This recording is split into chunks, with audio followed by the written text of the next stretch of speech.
Welcome to the Expressoul Health and Wellness Podcast.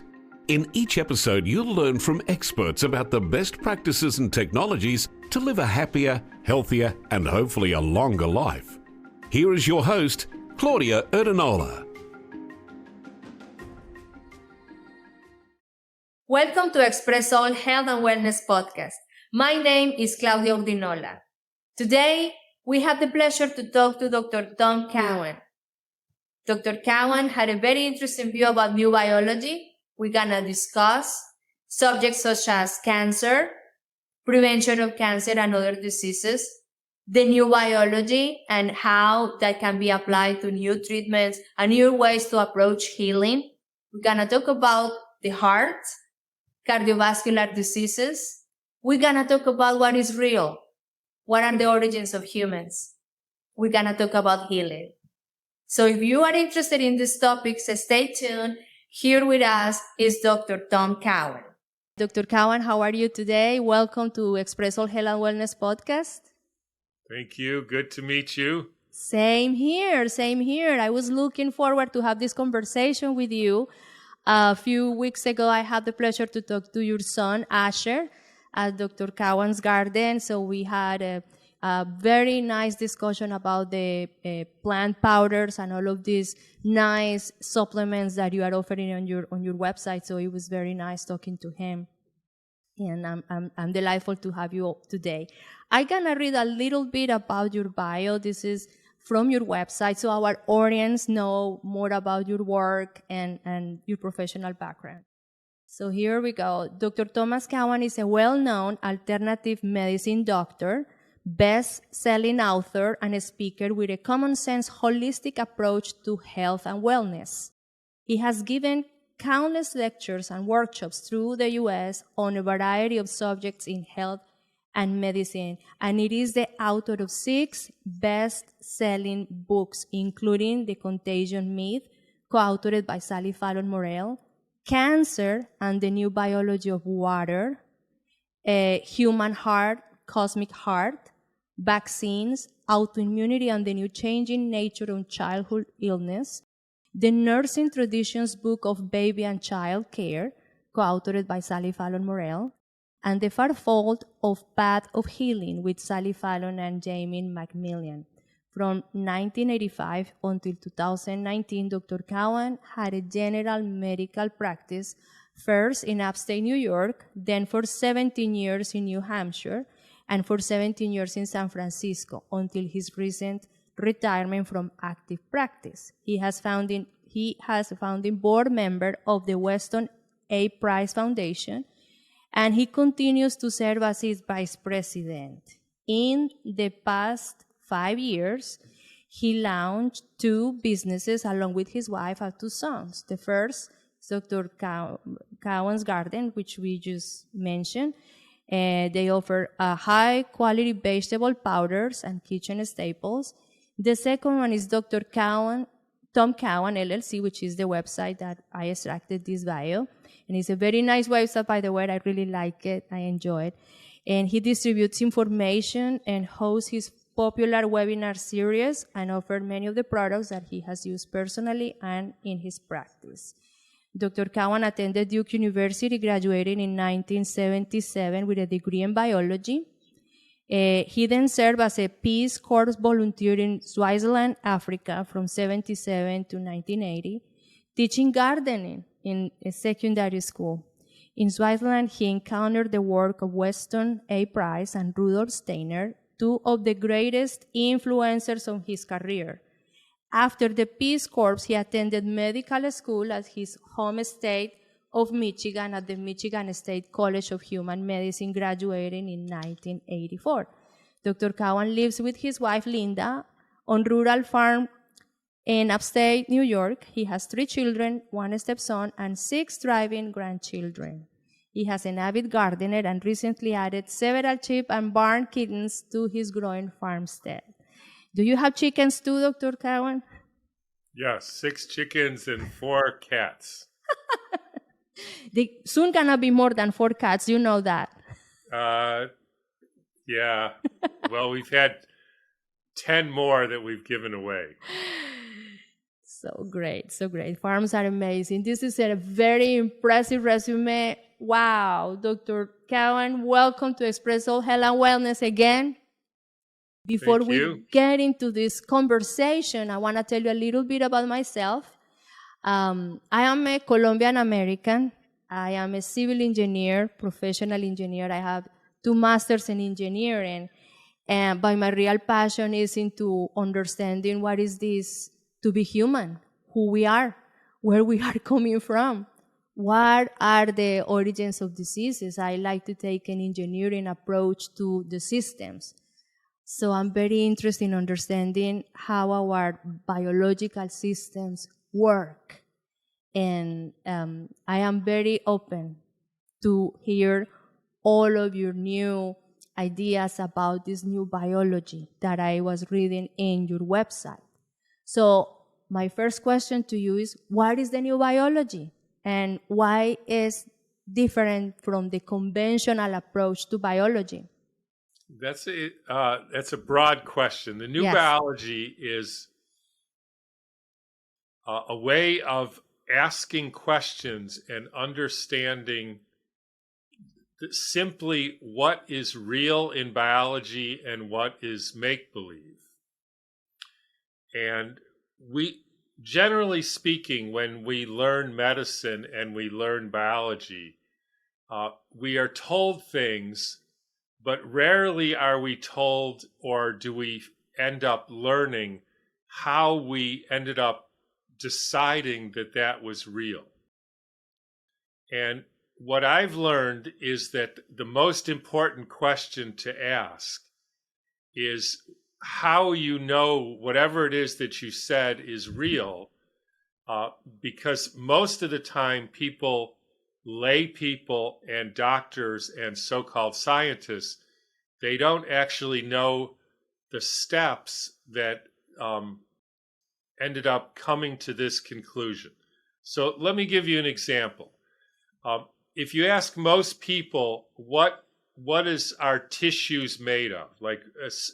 We're made of, if we say, what is a human being made of? Well, we're made of a head and arms and legs and chest and eyes. And you say, well, how do you know that? And see, because everybody I've seen has all those things, right? I've never seen anybody without, you could say there's somebody without eyes, but generally speaking, that's not the case. And also every medical system and like Chinese medicine, Ayurvedic medicine, they've all agreed that people have eyes and heads and nose and arms and legs and all that. So we all agree with that. And then you say, what's underneath that your chest or inside, so to speak, right? So you say, well, there's a heart and there's lungs and then there's a liver in your abdomen and a spleen and blood vessels and nerves and things like that, right? Everybody says that. So the question then is, and I'm not saying you don't or you do, but how do you know that? And so the answer to how you know there's, say, a liver is you can cut somebody open and you see a liver. Mm-hmm. You could also do it, but let me say something about that. If you cut somebody open and see a liver, you have to ask the question at some point, did cutting somebody open in their abdomen create the formation of a liver? Now, that seems kind of an absurd question, but we know that if you do things to bacteria, like threaten them, they produce different forms that are called spores. So I'm not saying that cutting somebody open makes their liver appear, but I'm saying that if that's the only way you can see a liver, you have to make sure that that procedure didn't influence what you're seeing. So you could, for instance, feel it, or you could do an X-ray, or you could do an ultrasound. And again, you might have to ask, does X-raying somebody's abdomen produce a liver? Now, I would say the answer to that is probably no. In fact, I'm pretty sure it is no. And, I was an ER doctor, and I've seen people cut open. I've seen their liver and their spleen and their heart, and I've seen surgery and all that. And everybody, Chinese medicine, Ayurvedic medicine, have all said there was liver and spleen. In fact, they put a lot of credence in what's happening in the liver and spleen, right? Mm-hmm. So I don't think there's any doubt that human beings have liver, spleen, heart, etc. Organs. Mm-hmm. Right. Now, let's go a little deeper. So if in the old biology, so if I asked you, what is a liver made of? What would you say? Liver cells, I say. Liver cells. So let me ask you a next question. Have you ever seen a liver cell in a living person? No. Do you think anybody has? Probably I didn't. I just, no, I haven't. No. The answer is unequivocally no. So what convinced you that there are liver cells? This is what we were told in a school, and that's why so many questions come, because some things make sense, some others don't, and it's where the questions come. Right. So let me tell you the answer to that. go ahead. The reason we think there are liver cells is you can stick a needle into somebody's liver and suck out a piece or cut out a piece, and then you still can't see the liver cells. So then you have to put some stains and dyes, and you have to put it in alcohol, which dehydrates it. And then you see these little compartments called liver cells. Now, here's the interesting thing. How do you know those stains, which are poisons, right? That's what they're doing. They're poisoning the cells so that you can see them. And the alcohol and the dehydration, how do you know that didn't create compartments? Right. I don't know that. Well, the only way to know that would be to do a control and do something without those stains and dyes and see if you could see it. But the problem is you can't do that because you can't, there's nobody who's figured out a way to see a liver cell. At a natural state. Without a stain. Mm-hmm. Mm-hmm. And so it becomes what I would call a hypothesis that we have liver cells. Now, here's where it gets even more interesting. We now know that there's 188 different tissue types in the body, and 44 of them have no cells, like the lens of your eye. And why not? Because if you're going to look out through a transparent, piece of tissue, the last thing you would want is a grid in there that would make your vision look like you're seeing like a grid. Makes sense. And the bursa of your knee doesn't have cells. Didn't know that. Turns out a lot of tissues don't have cells, 44 of them. And anyways, why would you break up a liver into compartments? Wouldn't it be stronger and more functional just as a homogeneous unit that has things in it, like maybe nuclei or mitochondria or all that? And here's the next interesting thing. You go back to Chinese medicine, Ayurvedic medicine, Native American medicine. None of them said we had cells. None of them. In fact, historically, the first person we know of who said we are made of cells was a guy named Rudolf Virchow, 1859. He writes a book saying, I saw cells in onions, and therefore human beings are made of cells.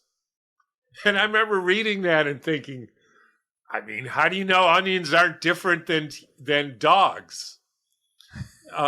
And again, I'm not saying that's proof, or the fact that Chinese medicine didn't believe in cells doesn't prove there are or there aren't. But it's certainly interesting. And so at the end of the day, I would say the cellular theory is an unproven hypothesis. Now, when you get even deeper than that and you talk about things like ribosomes, now ribosomes are extremely important in modern biology because they say that's where the RNA is made into proteins, right? Now, I can show you pictures of ribosomes. First of all, the only way you can see a ribosome, confirm that it's Freezing. there is in an electron microscopy. Yeah, we don't have those at home. Right. Now, here's how the picture was obtained. And I could ask you this. If we want to know what your hand looks like and what it's made of, right? Mm-hmm. Your hand. So here's how I'm going to figure that out. I'm going to cut your hand off your body. I'm going to put it in a blender. I'm going to dehydrate it so all the water is gone. I'm going to stain it with heavy metals, grind it again, shoot an electron beam at it, and then I'm going to put it on a resin under high magnification, and I'm going to see a picture, and then I'm going to know what your hand is made of. Sounds a little extreme, and I don't know if you're gonna see the whole hand. You're just gonna see some kind of Powder. fluid, powder, whatever. Reduction. Not fluid. The water's all gone. Gone. Oh, Lord. All you're going to see is metallic stain. Now, here's where it's even more interesting. And again, I could show you pictures, but every picture of a ribosome is a perfect circle. Every one. I hear that in one of your podcasts where you were talking about this and you say, why they depict this is like totally circular. It doesn't make sense. So let us know a little more about that. Yeah, I hear you talking So about here it. you have this perfect circles inside the cells, which is the place where the RNA is made into protein. Okay. If they don't exist, then the whole biology has a real problem because there's no, quote, factory to turn RNA into protein, like these so-called COVID shots are RNA. They say they go to the ribosomes and make proteins. But every picture of a protein, and I've looked at hundreds of them, perfect circles. Now, let me ask you another question. If it's a perfect circle on a two-dimensional picture, it must have been a sphere in real life. Right? Yes. Now, imagine an orange. That's a perfect sphere, close. Now, I'm going to take an orange. I'm going to put it in a blender. I'm going to get rid of all the water, soak it in alcohol, put stains on it, embed it in a resin, shoot an electron beam at it, and then I'm going to get a picture. What are the chances that every picture would be a perfect circle? You're an engineer, right? What are the chances, even if you put an orange in a blender, that every piece of it would be a perfect circle? So in other words, No, what's the answer? It's zero. You distorted so much the nature of the whole thing that what you're seeing, how we can tell that really is a good depiction of the original element. I mean, it just... now I'm thinking about all of what you're saying, and I remember you're saying that in another podcast as well, that the cells were not exactly like that round, and they were more like domes, and they were make more like a gel-like composition. So the only thing we know so my point about that is that structure, that anatomical structure called a ribosome, can't possibly exist. There is no such structure. And in fact, when you start making a list of all the structures that are geometrically or biologically impossible, not just implausible, it's endoplasmic reticulum, lysosomes, nuclear membranes, cell lipid bilayers. There's no synapses in nerves. There's no neurotransmitters. And I could give you a list of 20 or so things, at least, that simply don't exist. And they're electron microscope artifacts, meaning they don't exist in real life. They are only made because of the chemicals and the evaporation and the techniques that we use to find them. And so when you say, what is there? All you see is a thin membrane, you see a watery gel, and you see a mitochondria, the little squiggly line in the gel, and then you see a circle that represents the nucleus. And that's it. there's nothing else that you can demonstrate exists in any In a cell. living tissue.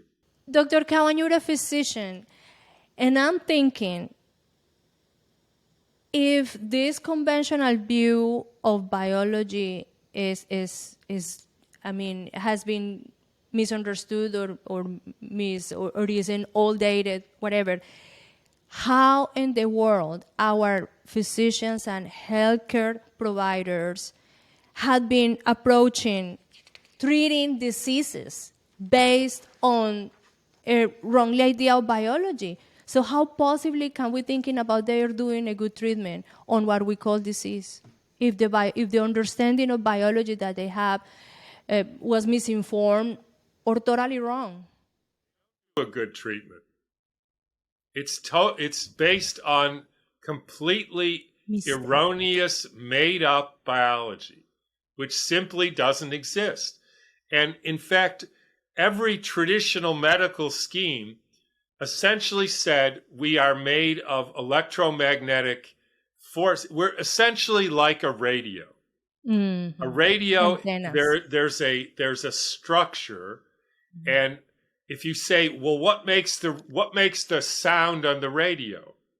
And so modern biology has decided to dissect the radio and find out where the sound is coming from. So they take the wires apart and they don't find the sound. And then they dissect everything, trying to find where the sound comes. Until it's by atom, looking for where the sound, and then a little boy comes along and says, the sound comes from the radio waves in the tower 10 miles away. But we have decided, we being modern biology, that there must be the radio, the sound must come from inside the radio. And it doesn't. And so no matter how hard they look, no matter how many instruments they have, no matter how much sophisticated technique, they never find the source of the sound or the source of life. And so therefore, they misinterpret healing attempts by your body as diseases. And what I mean by that is you get a splinter in your finger and then you make pus. Regular medicine says you have an infection. A sane person would say your body is using an inflammatory response to get rid of the splinter. If you breathe in debris in your lungs, then you get a cough to get it out. Insane medicine says you have a disease called bronchitis. Rational medicine says that sickness, that situation, is your body's attempt to get rid of the debris. How else are you going to get rid of it? And that's why it's important, because if you have a disease that's caused by a bacteria, for instance, then you give an antibiotic and get rid of it. Like a strep. Then you know it will come back. I did have that during Christmas, and I started feeling fever and everything, and I just felt, I knew what it was. I know what is a strep. I didn't have tested or anything. I was just home and having my soups and my bone broth and watching Christmas movies, and it passed by. My son got it, and he decided to take antibiotics. I didn't. But I remember that in one of your interviews, I hear you saying that sometimes the bacteria is basically like the cleaning crew. They come and help to clean up the messes. Not sometimes. That always. is the only role of bacteria. Wonderful. And by the way, the proof of that is if you or anybody else who's listening can send me one medical study that shows they purified a bacteria, gave that to a healthy person in a normal way, like sprayed it on them, or they got sick, I will change what I'm saying, because that paper doesn't exist. I'm telling you something, Dr. Cowan. I lived in a farm outside of Nashville, Tennessee, with 75 cows. When they were having babies, it were 150 plus the bulls. 200 chickens. I have sheep, goats, everything. I was living in bacteria and healthy as I ever was. Right. Because my body knew how to, live with that. And that was the normal for me. My body became very accustomed to that, and that's normal. I know. I didn't have, that kind of problem. I had, one time I rescued some calves from a dairy farm nearby, and they were very ill. And because they have an overpopulation of those bacteria that I wasn't accustomed to, we get a little sick. 2 days, diarrhea, done. It was all. It's sick. not the Drink more water. bacteria that got you sick. What it's was? not. If you think that, No, I don't know what it was. Show me I just a got study sick. showing No. that that's true, because I can tell you it doesn't exist. I know, but whatever, I'm just from the belief that when I feel something is not normal in my body, my trend is just to let it go. Just drink water, take a pause, and go on. And it will go away. It's just not, I haven't, it's not that I have to get an intervention for that. But I understand what you're saying about the bacteria. In fact, many times I have cattle that develop infections because of the horns were cut or whatever, and the maggots were coming and help to clean that infection. They were helping the process to get clean.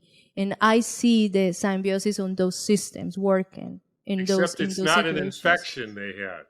It was What an inflammation. happens is something probably poisoned them, or trauma, or they had some trauma, and then the tissue breaks down because it's been injured or poisoned. Mm-hmm. And so then you have, just like in the forest, you have sick trees because they don't have the nutrients, or because they don't have the sun, or you cut them down, and then the bacteria live on the dead tissue. That blaming the bacteria and referring to it as an infection is like blaming maggots for killing the dog. No, I saw them at work. I'm telling you, they were helpers. Right. If anything, So they is the were bacteria. helpers.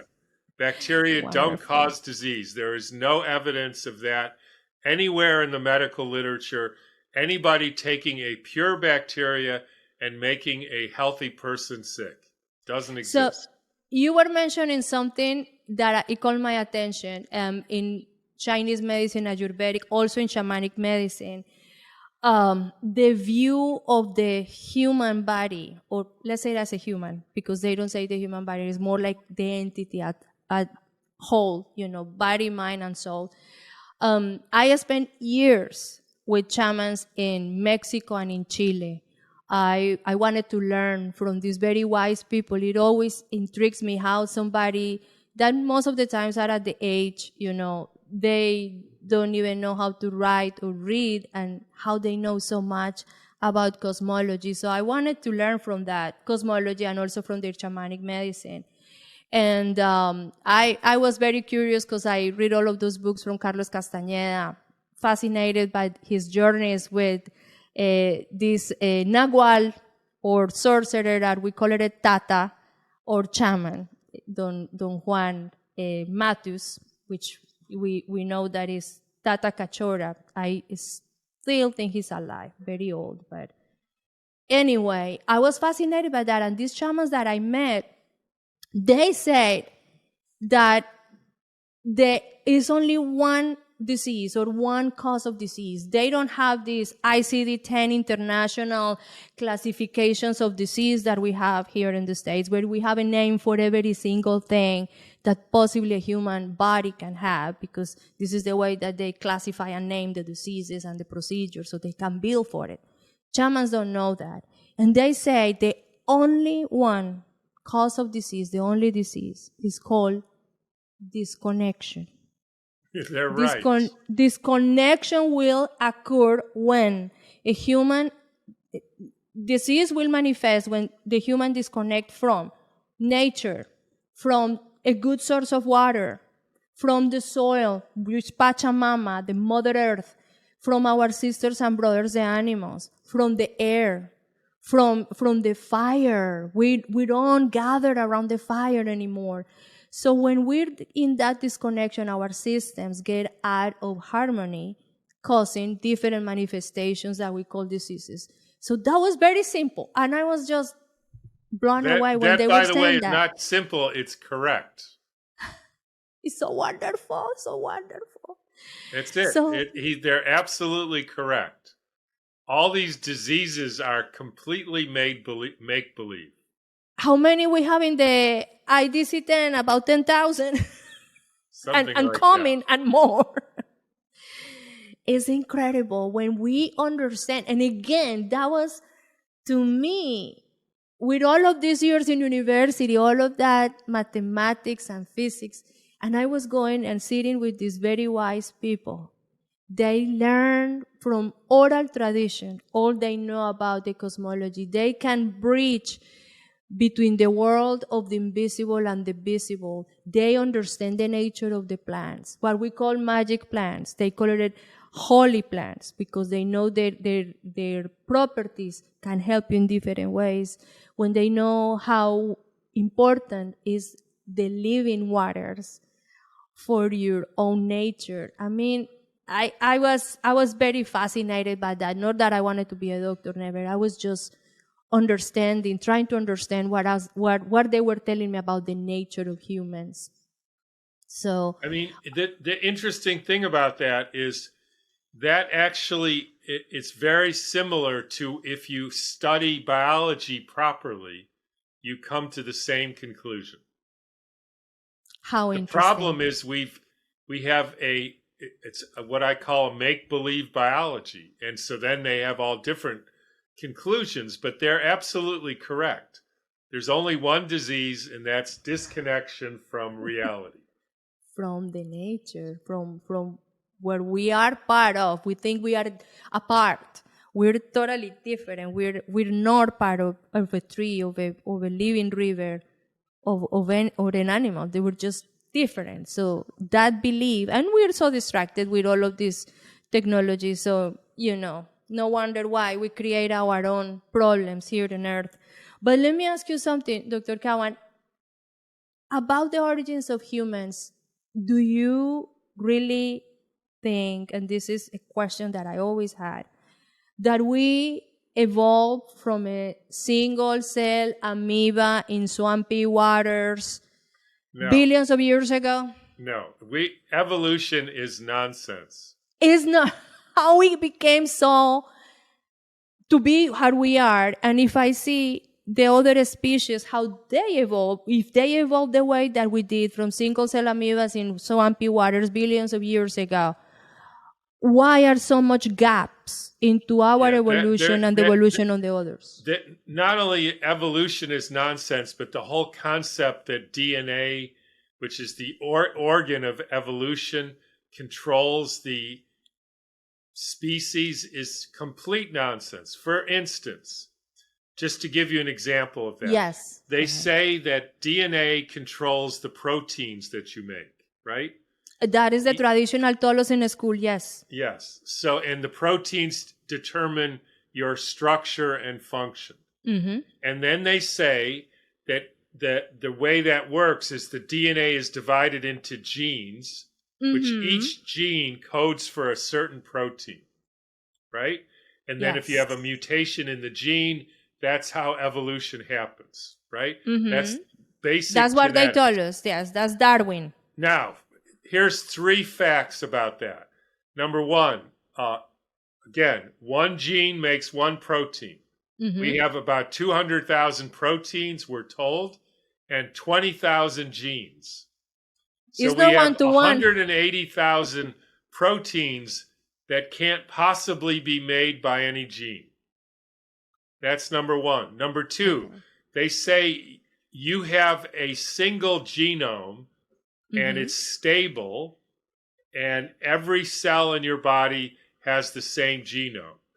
We now know for a fact that every cell in your body has a different genome. Every tissue has a different genome.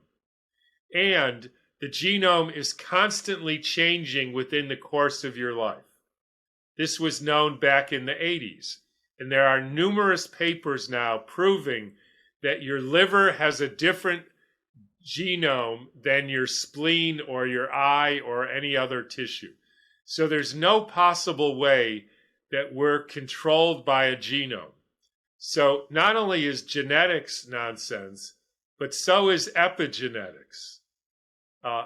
Because the reality is we are not coded for by DNA, period. And by the way, DNA is not a double helix. That was completely make-believe. That Crick and Watson had no evidence for whatsoever. And in fact, in their paper, they actually said this was a speculation. So the whole double helix theory is based on a speculation.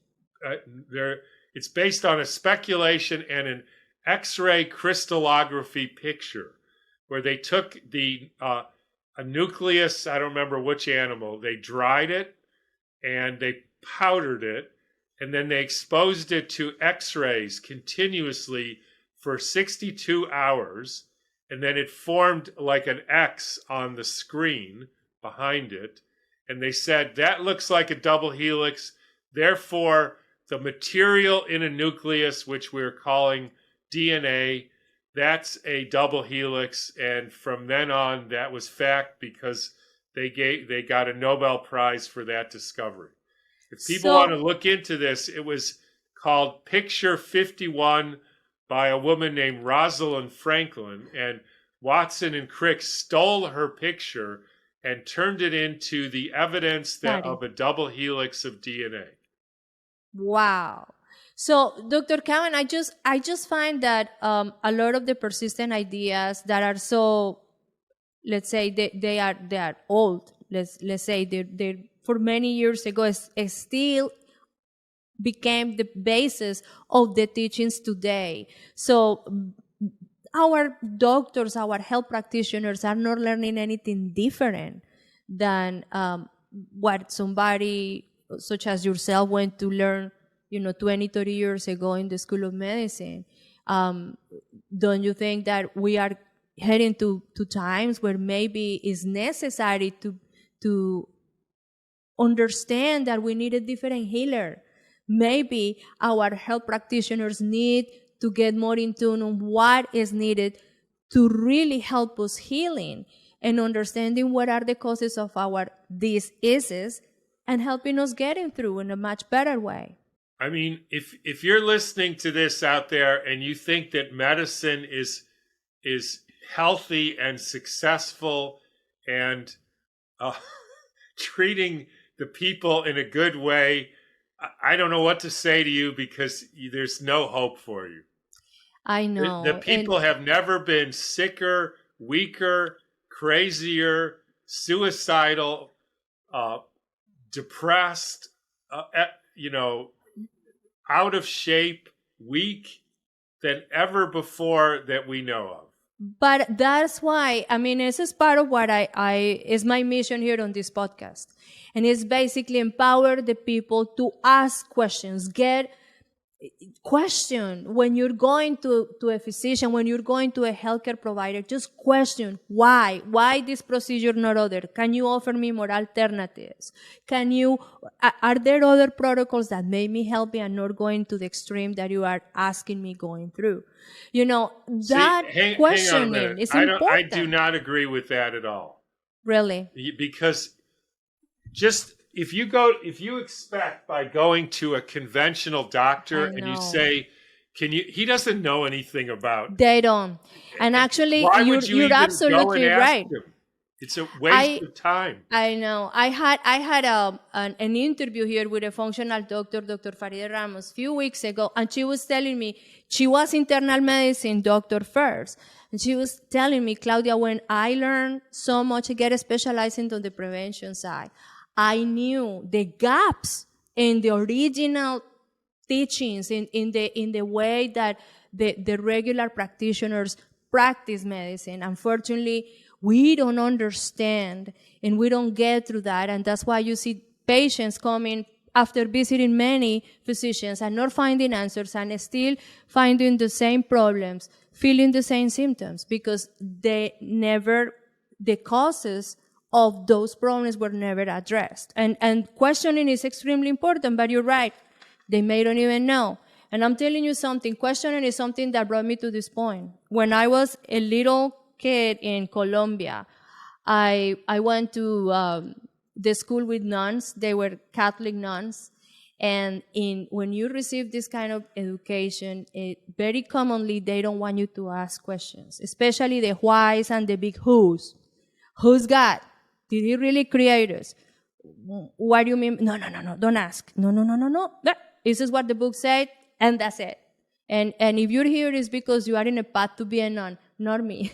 but they didn't like the questions, and I have to find a lot of my answers, or at least satisfaction for that intellectual question in different books. I was very happy that I found in my father's library first translations of Zachariah Sitchin, Sumerian tablets, and I was reading the origins in Mesopotamia, stories about they were telling in the tablets, and getting into very profound questions about the origins of humans.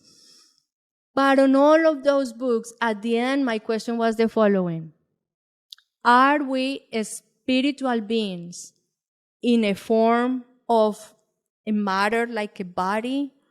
Or are we only biological systems? And when our biological lives ended, that was it. Or we are a combination? Who do you think we are, Dr. Cowan? The problem is if you have to ask questions properly.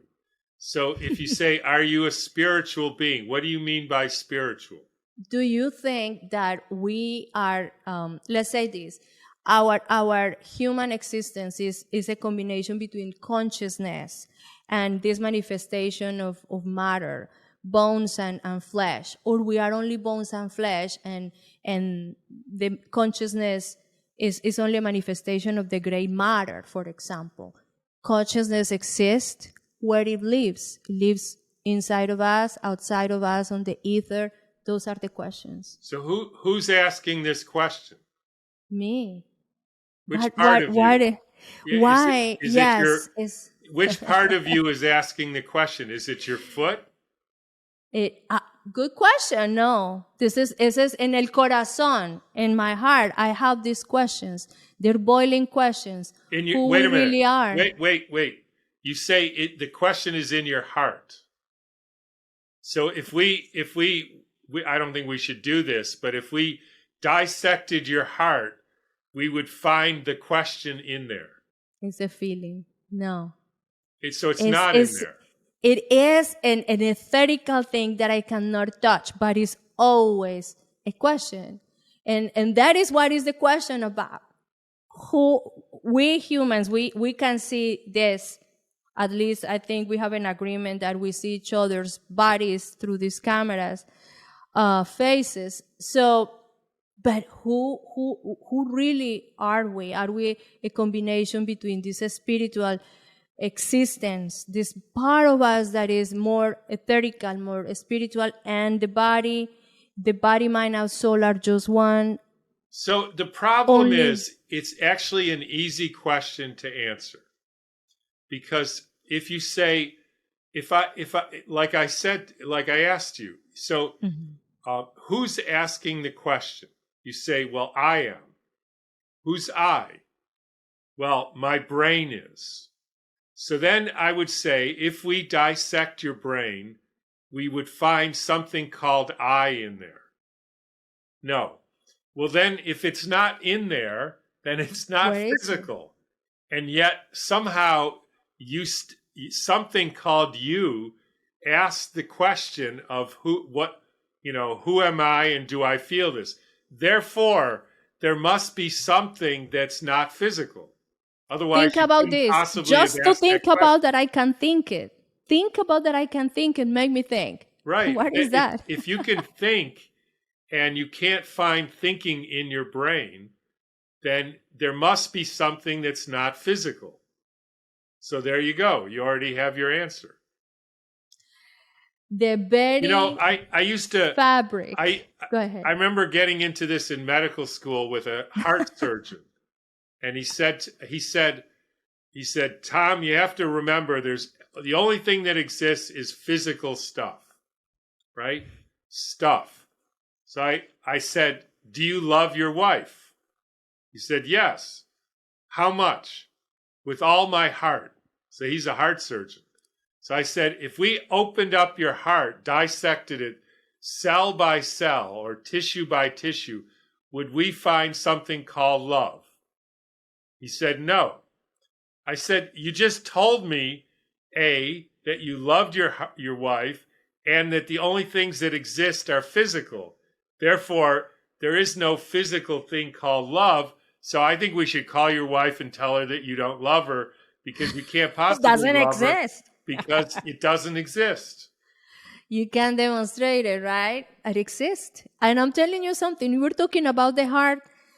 My husband made an argument, and it's funny because he said, you Latins, every other word that you speak is about the heart. When you ask me, who's asking? I say, my heart.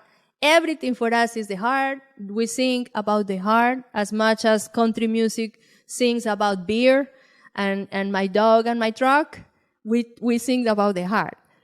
But I think the heart is a fascinating organ. And I was reading the notes about your human heart, cosmic heart, where you talk about that the heart is not a pump. And I always thought that as an engineer, I was imagining that the heart was a pump. So if it's not a pump, what is the heart and how our cardiovascular system works? So what I mean by that and what I meant by that is that we're taught that the reason the blood moves is because there's a pressure propulsion device called the heart, and the contraction of the muscles of the heart, in particular the left ventricle, squeezes the blood, and that is the motive force for the movement of the blood around the body. And so as an engineer, you have approximately 1 pound organ, and you have approximately 70,000 miles of blood vessels with sticky, viscous fluid in it that goes halfway around and then stops and then gets going again. How is it possible for that organ to push that blood by squeezing 70,000 miles around a circuit and stop halfway in the middle? That's very fascinating system, and I don't know how it does it. Right. Well, it can't. Now, here's another thing.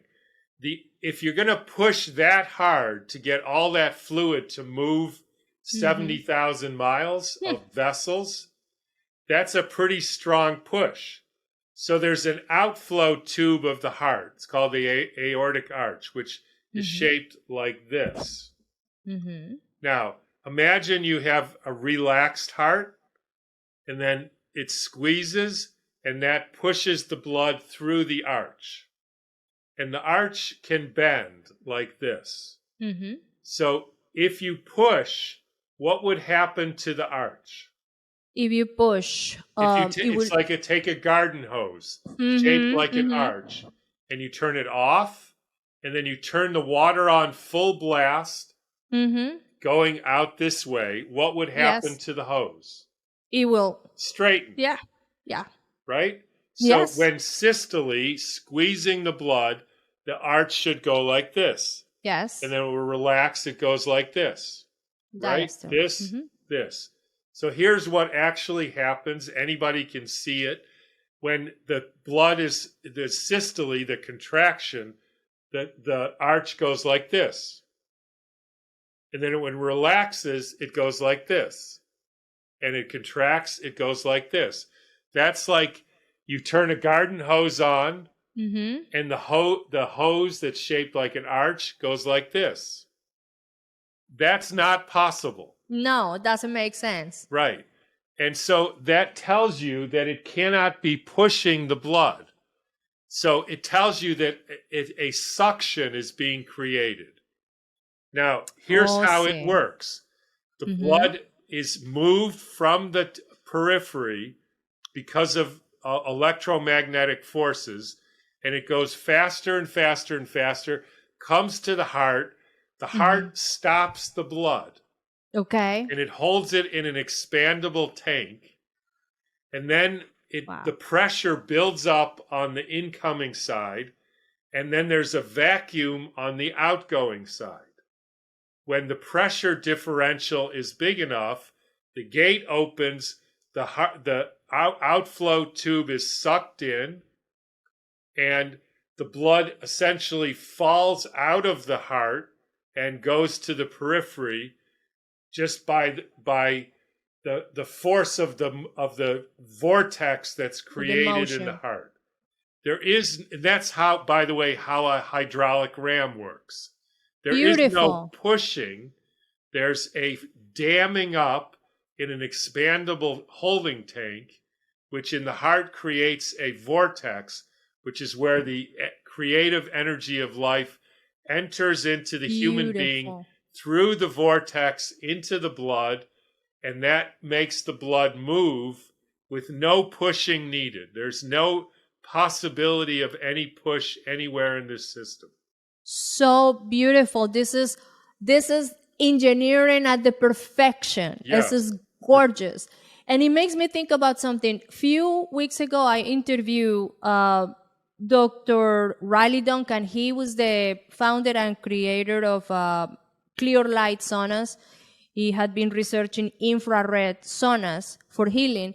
And he was telling me about numerous studies on the infrareds helping to cure cardiovascular diseases just by staying in a sauna for 40 minutes constantly, 4 days in a week. That will help, to reduce and reverse many of those cardiovascular diseases. I mean, the infrared sauna is a recreation in modern life of a temazcal, which I made many temazcals in Chile and in Mexico. And the detoxification that happened when you get into these sweat lodges, I can imagine that not only help the cardiovascular system, but the others as well. I mean, it's just phenomenal how you feel after you enter in a sweat lodge or infrared sauna, which I have one at my house. But in the cardiovascular system is basically very helpful, is what I learned from those technologies. The which reason is basically recreations basically from that. is certain frequencies of light, including infrared, are the reason why the water gets structured and becomes coherent, and that creates the separation of charges, which is why the water moves in the first place. And that's a shorthand version. I wrote about that in the book. That's what happens when you're exposed to light, including saunas, is you're actually structuring your water, allowing and that is the reason the water moves in the blood. That's the reason the blood moves. So you're actually improving the circulation, and that allows you to help with detox. And then you can, then when your water is more pure, you can download the information from the sun and from the plants in an accurate way, and then you're in harmony and not sick, like the shamans tell us. Yes, and actually one of the shamans that I met in Chile, he had a very interesting story because he was Mexican. From a tribe in Mexico, and when he was young, he left to the city to live the modern life. He became a carpenter. He started drinking beer and booze, and he described just living the normal life of like young person working. And then later on his 30s, he got diagnosed with pancreatic cancer. So when he was diagnosed with pancreatic cancer, he went back to his little village to be with his mom. And then the elders there told him, what happened with you? You forgot who you are. And then these abuses of the normal modern life get you where you are. What you need is just get in our hands and forget about everything else. So he basically described that they start doing a lot of detoxification through the holy plants and temazcals. They make him make a tent very close to a spring nearby, and he had to get into the temazcal at night, and in the morning he was going in a ritual under the water of the spring, having the water to run from his crown chakra all the way down, and then he was drinking the water from that spring and getting buried him into the ground for hours.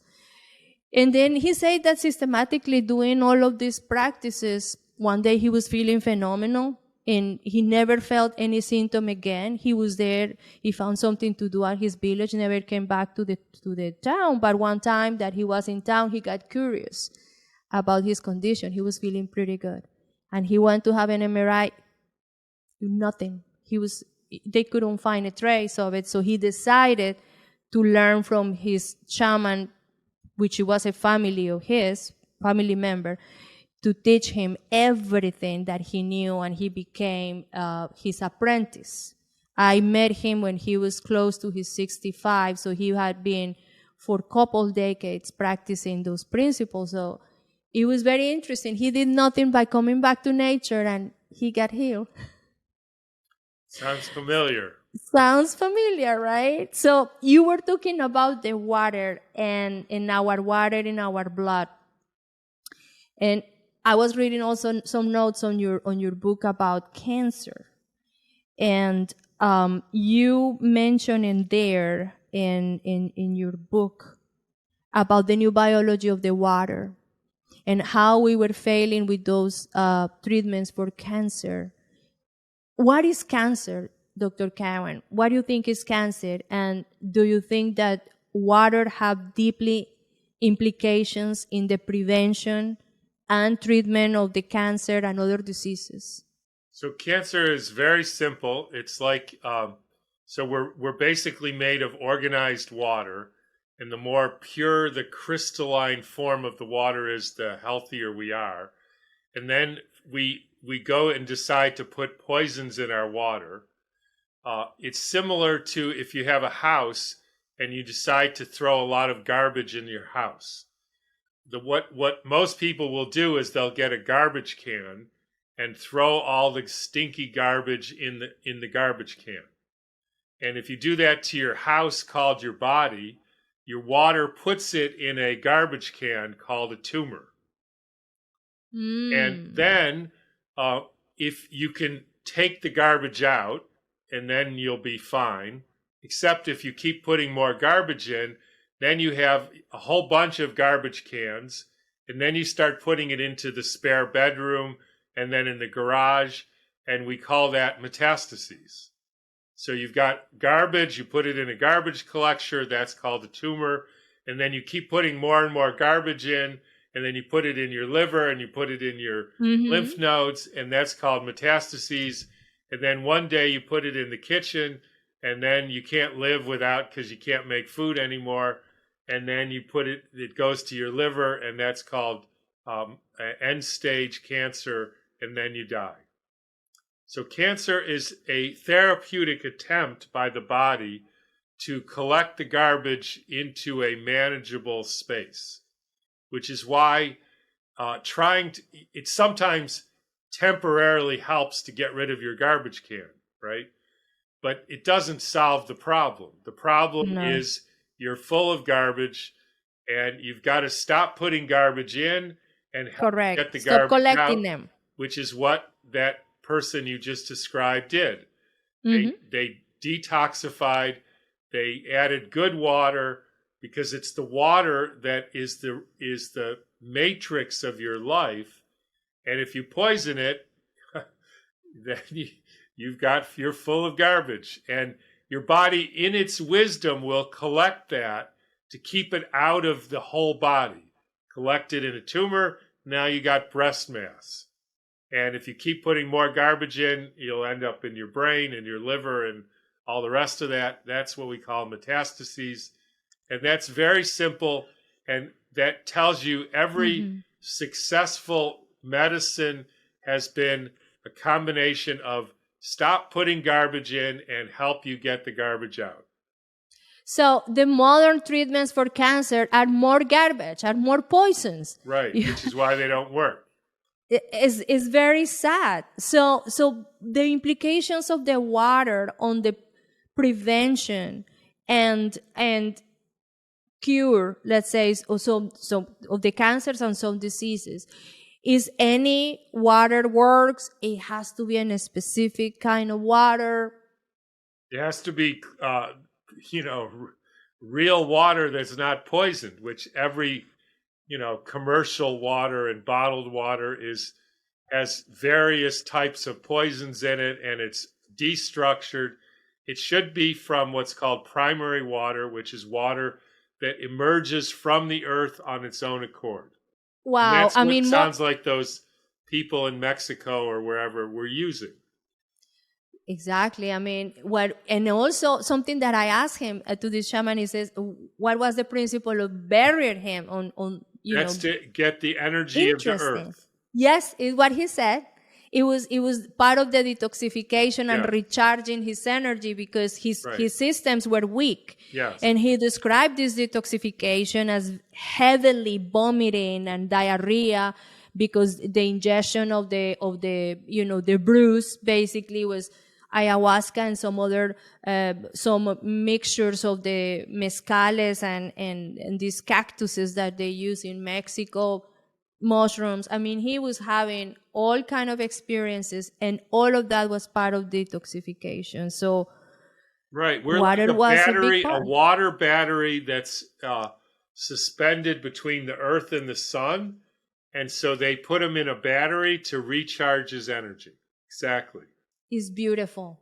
It's beautiful. And we have to learn from those things because, in a city, it's very difficult that we get that kind of connection. We just don't look for it. But, we can go to parks, we can go to places. I lived in a farm before. I miss it every day. I really do. But I recreate my farm in many ways around my house.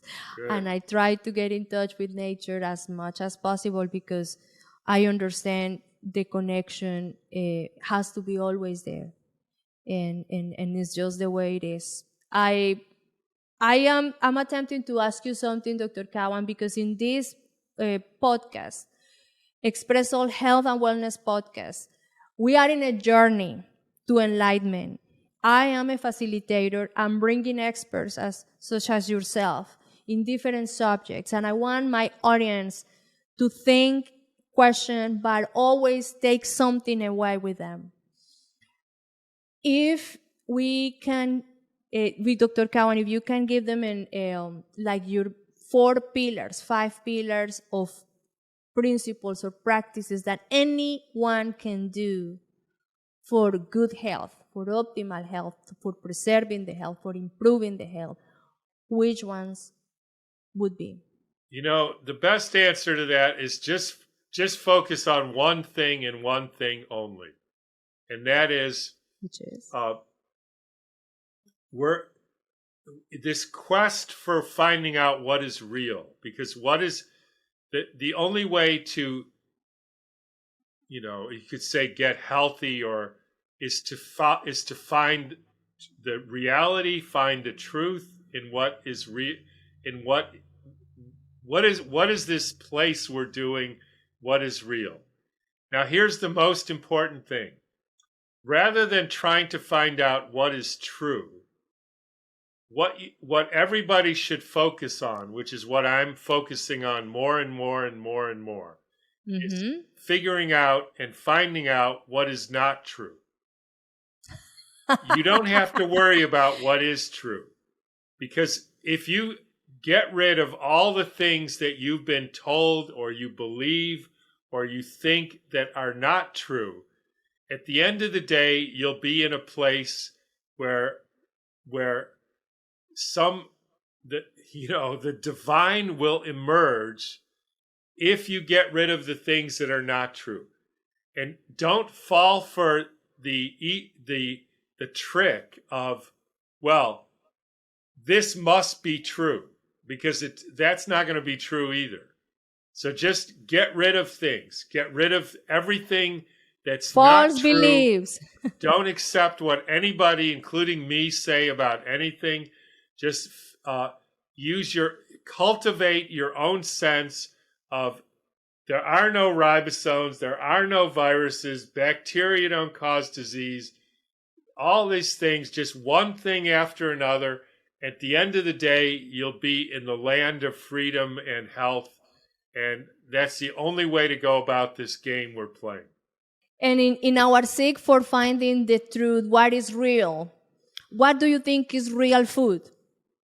What is anything real that food? comes from nature in an unadulterated or minimally adulterated way. No, it doesn't have anything to do with vitamins or minerals or any of that stuff. We should eat plants and animals as unadulterated, and they should be grown in the way that suits them the best. The best.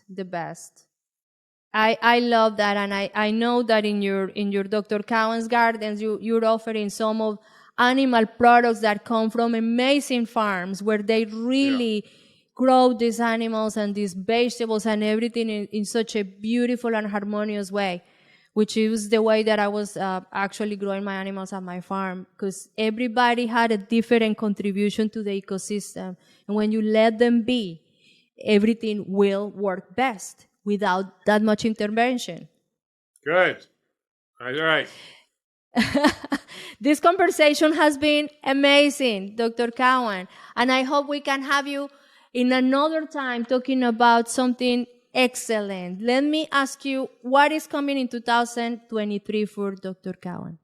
Say that again. Do you have new plans? Do you have new plans, new projects you can share with us this year? More of the same. We're going to do some summits on just this question of finding out what is real. That's really the quest. What is real in biology? What is real in history and medicine?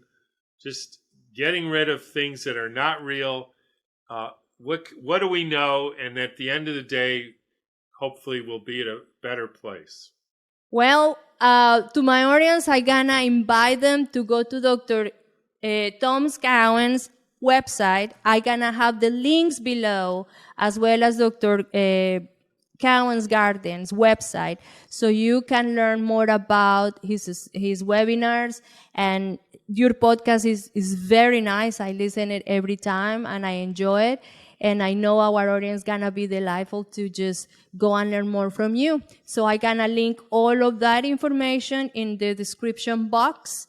And Dr. Cowan, it has been a pleasure. I got stimulated. You opened my mind.